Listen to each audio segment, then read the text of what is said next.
आज आज चर्चा करते हैं इस विषय पर कि हम क्या करे जा रहे हैं, क्यों करे जा रहे हैं।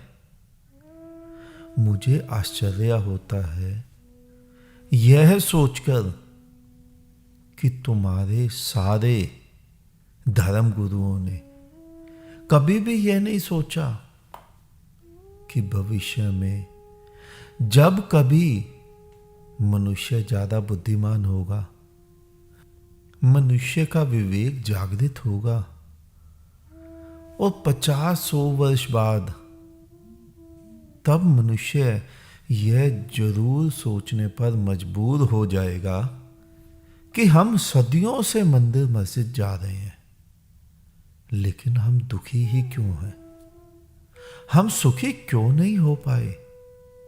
सारे कृत्य कर रहे हैं जो जो तुम्हारी पुस्तकों में लिखे, मंदिर मस्जिद जाना, पुस्तकों की पूजा करना, मंदिरों मस्जिदों में आरती प्रार्थनाएं करना।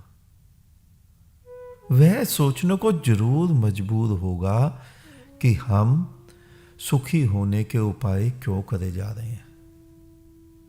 आखिर जब मनुष्य सुखी हो जाए तो उपाय क्यों करे, फिर उपाय की क्या आवश्यकता है।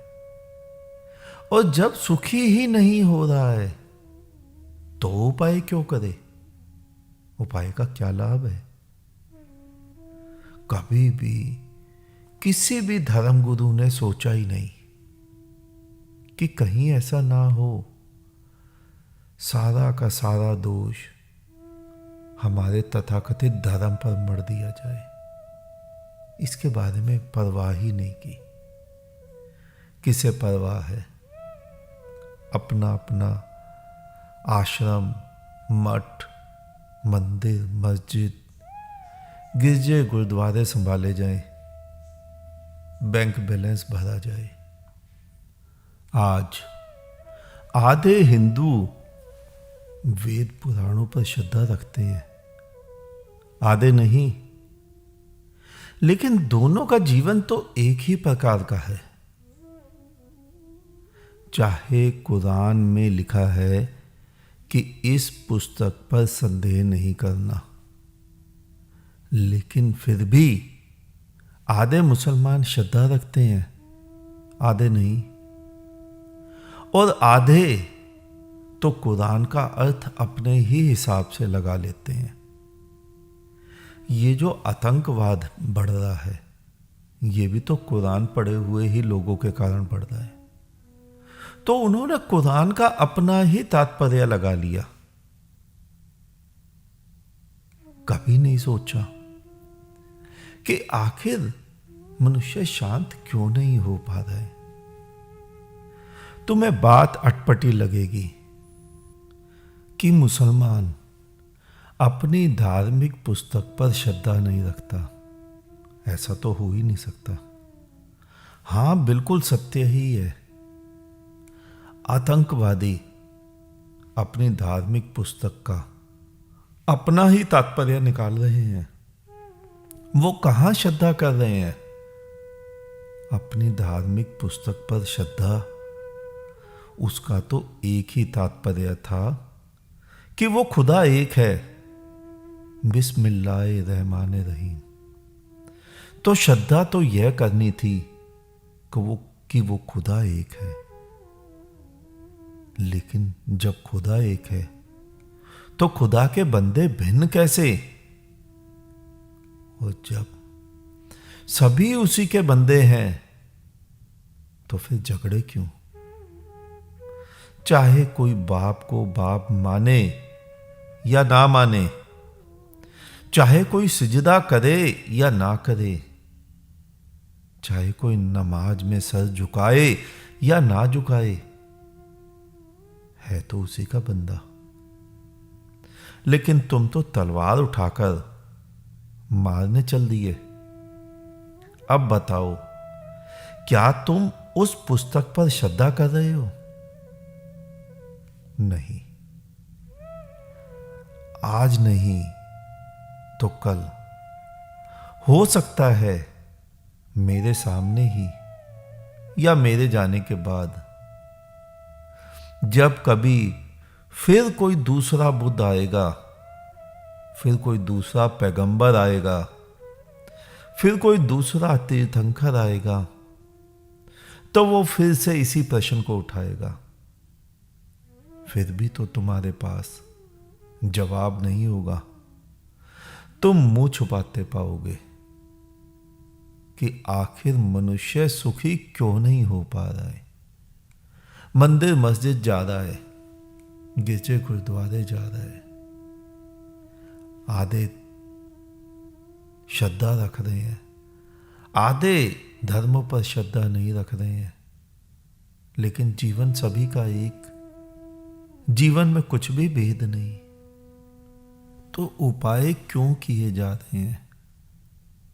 धर्म गुरु माने या ना माने इस बात को, कुछ समय बाद शायद लोग ही तुमसे पूछेंगे कि हम जन्म से उपाय किए जा रहे हैं, लेकिन आखिर कब तक उपाय करेंगे?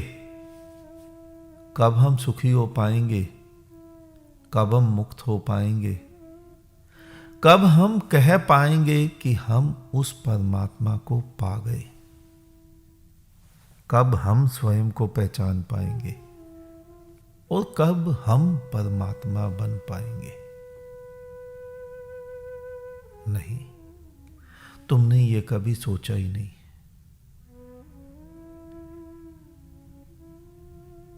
मैंने पहले भी तुम्हें कई बार समझाया है कि परमात्मा को ढूंढकर कुछ भी ना होगा। अगर तुम्हें वो कण कण में रसा बसा परमात्मा दिख भी गया तो भी कोई ज्यादा लाभ नहीं होगा। हां, अगर तुम भी उसी कण का हिस्सा बन जाओ जिन कणों में परमात्मा रसा बसा है, जिस जर्रे में खुदा रसा बसा है, तो तुम भी परमात्मा बन जाओगे। तब तुम्हें लाभ होगा। और मैं तुम्हें वही सिखाता हूं। इसीलिए ही मैं तुम्हें कहता हूं कि मैं तुम्हें भक्त नहीं, भगवान बनाता हूं। अगर तुम उसी संसार का हिस्सा बन जाओ जिस संसार के कण कण में परमात्मा रसा बसा है, तो तुम परमात्मा ही हो। और जिस क्षण तुम परमात्मा बन जाते हो, तुम्हारा यही जीवन एक संगीत बन जाता है। और वो संगीत, वो उत्सव, वही तो तुम्हारे जीवन में उमंग भरता है। वही तो तुम्हारे जीवन में नृत्य बनता है।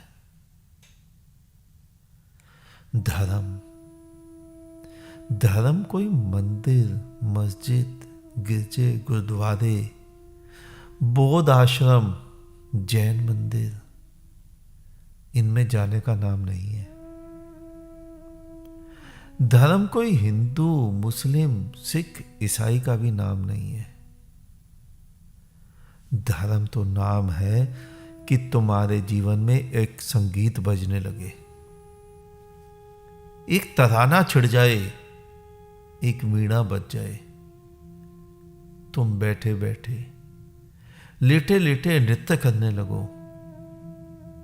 एक संगीत आ जाए तुम्हारे जीवन में, और उसी संगीत के साथ तुम स्वयं संगीत हो जाओ। तो बताओ, संगीत को कोई दुख होता है? उत्सव को कोई गम होता है? लेकिन ना तो तुम धर्म को ही समझ पाए, और ना ही तुम्हारे गुरु भी धर्म को समझ पाए। मैं तुम्हारे धर्म गुरुओं की ही बात कर रहा हूं। दिन रात कथाएं करते रहते हैं, खुद भी दुखी, दूसरा भी दुखी। अगर तुम्हारे उपायों से, तुम्हारी कथाओं से, तुम्हारे मंत्रों से, तुम्हारी आरतियों, नमाजों से मनुष्य सुखी हो ही गया तो फिर क्यों उसे बुला रहे हो सुखी होने को? यानी मनुष्य सुखी नहीं हो पाया। धर्म गुरुओं को सोचना चाहिए कि अगर कभी उनसे किसी ने पूछा कि हम जन्म से ही धार्मिक स्थलों पर जा रहे हैं, अगर हम सुखी हो ही गए तो अब क्यों जा रहे हैं, और अगर नहीं हुए तो अभी तक क्यों जा रहे हैं? जब पिछले हजारों वर्षों से कुछ नहीं हुआ तो अब कैसे हो जाएगा? मैं तुम्हें यही समझा रहा हूं। अगर आंखें खोलोगे तो पाओगे कि कुछ तो ऐसा है जो तुम सभी गलत कर रहे हो, जो तुम सभी समझ ही नहीं रहे हो, जो तुम्हारे धर्म गुरु भी नहीं समझ पा रहे हैं। वो क्या गलती कर रहे हो तुम लोग, उसको खोजो। बुद्धों ने वो खोज ली होती है गलती। बुद्ध अपने गलती को सुधार चुके होते हैं। तुम वही गलती किए जा रहे हो आंखें बंद करके, और तुम उसे श्रद्धा कहते हो। सुखी नहीं हुए तुम। सुखी होते तो जीवन में एक नृत्य आ जाता, सुखी होते तो जीवन में एक उत्सव आ जाता, सुखी होते तो तुम्हारे भीतर की वीणा बज उठती। लेकिन हुआ तो कुछ भी नहीं। और तुम जो भी धर्म के नाम पर करे जा रहे हो या कराए जा रहे हो दूसरे के द्वारा, ध्यान से देखना, वो सभी की सभी मूर्ताएं हैं। धर्म वो है ही नहीं जो तुम मान रहे हो या जो तुम कर रहे हो, वो भी धर्म नहीं है। और मैं केवल हिंदू की बात नहीं बोल रहा हूं। हिंदू, मुस्लिम, सिख, ईसाई, बौद्ध, जैन, पारसी सभी लगे हुए हैं और सभी दुखी हैं। मल्लाहा नाव खेता है, वो इस पार से उस पार जा रहा है, पर कई बार पार कर चुका है। पार करना उसका धर्म है, यानी कर्तव्य है, लेकिन वो धार्मिक नहीं है। नदी पार करवाना उसका धर्म है, यही उसका कर्तव्य है, लेकिन वो धार्मिक नहीं है। मुर्दा नदी में बहता है, नदी के साथ बहना उसका कृत्य नहीं है। वो जो उस व्यक्ति उस मुर्दे में था, वो वहां से हट चुका है। अब उसकी कोई मैं नहीं बची, तो नदी के ढंग से बह रहा है। जैसे जैसे नदी बह रही है वैसे वैसे वो बह रहा है। वहां वो नदी जैसी नदी धार्मिक है, वैसा ही वो धार्मिक हो चुका है। नदी बन चुका है, नदी के समान बन चुका है। ना तो वो बह रहा है और ना नदी बहा रही है, वो तो बस नदी के नदी होने का एक हिस्सा बन चुका है। अब वहां कुछ बचा ही नहीं है। तो मेरी दृष्टि में धार्मिक वो है जो इस विराट का हिस्सा बन चुका है, जो इस विराट के साथ बह रहा है। मैं इसीलिए कहता हूं कि सारे उपाय छोड़ने पड़ेंगे। सारे उपाय छोड़ने पड़ते ही हैं, क्योंकि उपाय करने वाला वो तो हमेशा ही रहेगा ना। उपाय छोड़ दो, उपाय करने वाले को भी छोड़ दो, फिर तुम उसी कण कण में रसे बसे परमात्मा का ही हिस्सा हो जाते हो। और फिर तुम स्वयं ही परमात्मा ही हो जाते हो। और परमात्मा तुम ही तो सच्चिदानंद कहते हो, सत्य चित आनंद। वो सत्य है यानी हमेशा है, कभी भी वो झूठ नहीं होता, कभी भी वो मिटता नहीं है। उसी का हिस्सा होते ही तुम भी सत्य हो जाते हो। चित चिदानंद सर्वज्ञ, कण कण में व्याप्त आनंद, वो एक संगीत है, वो एक उत्सव है।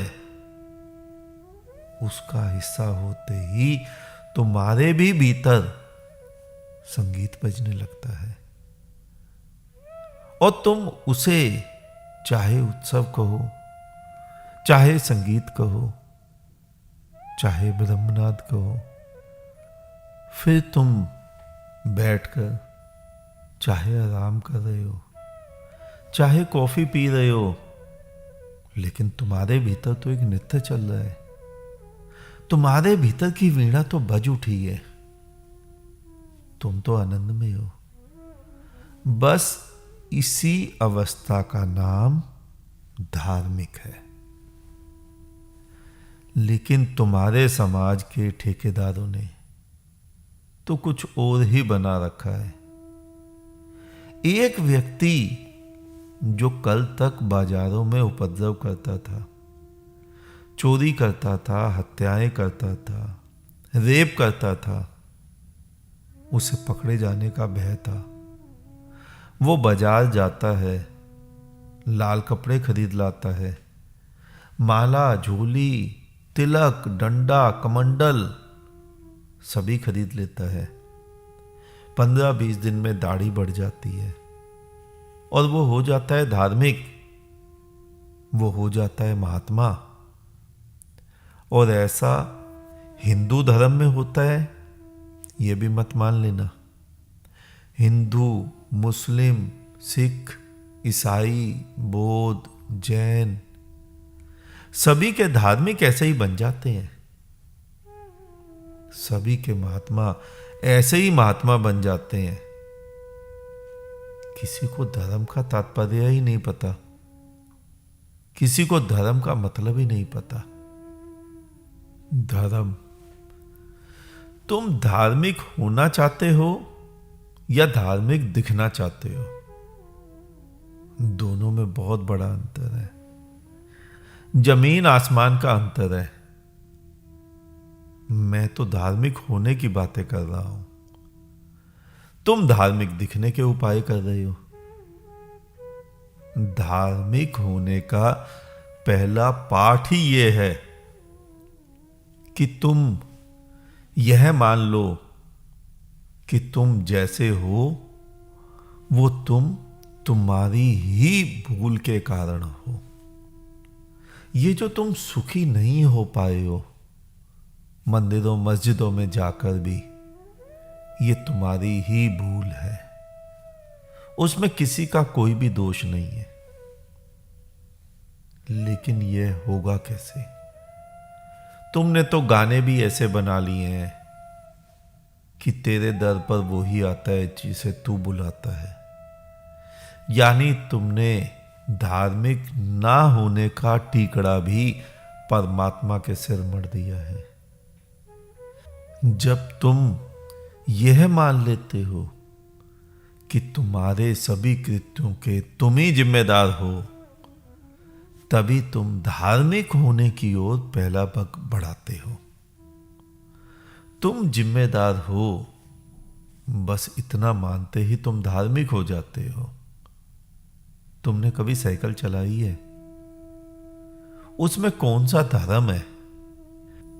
कोई किसी को साइकिल चलाना कैसे सिखा सकता है, कैसे पढ़ा सकता है? सिखाने वाला केवल इतना ही करता है कि तुम साइकिल से गिरने लगो, तुम्हें चोट ना लगे, तो वो साइकिल को पकड़कर तुम्हें गिरने से बचा लेता है। लेकिन साइकिल के चलाने में किस बिंदु में संतुलन बनता है, वो बिंदु तो साइकिल चलाने वाला स्वयं ही ढूंढता है। दोबारा सोचो इसी बात को कि साइकिल चलाना सिखाने वाला क्या करता है। अगर तुम्हें बिठाकर बताया जाए, समझाया जाए कि ये सीट है, ये पेडल है, ये हैंडल है, ये ब्रेक है, तो क्या साइकिल चलानी आ जाएगी? नहीं। साइकिल चलानी तुम स्वयं सीखते हो। तुम्हें चलाते चलाते उस बिंदु का अनुभव हो जाता है जिस बिंदु पर साइकिल सीधी चलती है। दूसरा आदमी केवल थामता है तुम्हें गिरने से। तैरना सीखना हो तो क्या होता है? तैरना कोई सीखना होता है क्या? तैराक क्या करता है? केवल तुम्हें पानी में धक्का ही तो मारता है। तैरना तुम्हें स्वयं आता है। तुम्हें स्वयं देखना पड़ता है कि किस प्रकार हाथ पैर मारने हैं ताकि तुम डूबो नहीं। और वास्तव में धार्मिक क्या करता है? वास्तव में बुद्ध क्या करता है? वास्तव में गुरु क्या करता है? गुरु तुम्हें संसार में फेंक देता है कि तुम जाओ और इसमें अपना संतुलन बनाओ और तैरना सीख लो। संसार में तैरना जैसे तुम पानी में तैरते हो। और तुम्हारे तथाकथित अनपढ़, मूढ़, निठल्ले, कामचोर महात्मा क्या करते हैं? वो तुम्हें संसार से दूर फेंकते हैं कि संसार से भागो। जैसे तुम्हें कोई साइकिल से दूर फेंक दे, कैसे साइकिल चलानी आएगी? जैसे तुम्हें कोई नदी से दूर फेंक दे, कैसे तैरना आएगा? नहीं। असली गुरु तुम्हें संसार में फेंकता है। साइकिल से, नदी से दूर असली गुरु नहीं हटाता। नकली गुरु तुम्हें इनसे हटाता है। और तभी तुम आज तक धर्म को नहीं सीख पाए। जिस क्षण तुम धर्म को जान लेते हो, उसी क्षण जीवन में उत्सव का एक नया द्वार खुल जाता है। तुमने पंक्ति सुनी है ना, मन मयूरा नाचे रे। धर्म के मिलते ही सुखों के नए द्वार खुल जाते हैं। परमात्मा के मिलते ही वो भीतर की वीणा स्वयं बज उठती है। जीवन में नित्य एक नया उत्सव, एक नया नृत्य घटित होना चालू हो जाता है। लेकिन जो जो बाहर के उत्सव से ही, मंदिरों के उत्सव से ही संतुष्ट हो जाते हैं, वो भीतर के इस उत्सव से चूक जाते हैं और अपना पूरा जीवन सोए सोए उदासी से ही बिता देते हैं और दोष देते हैं संसार को। साथ में तुम्हारे धर्म गुरु इसके साथ सिद्धांत भी बताते हैं तुम्हें गड्ढे में उतारने के लिए।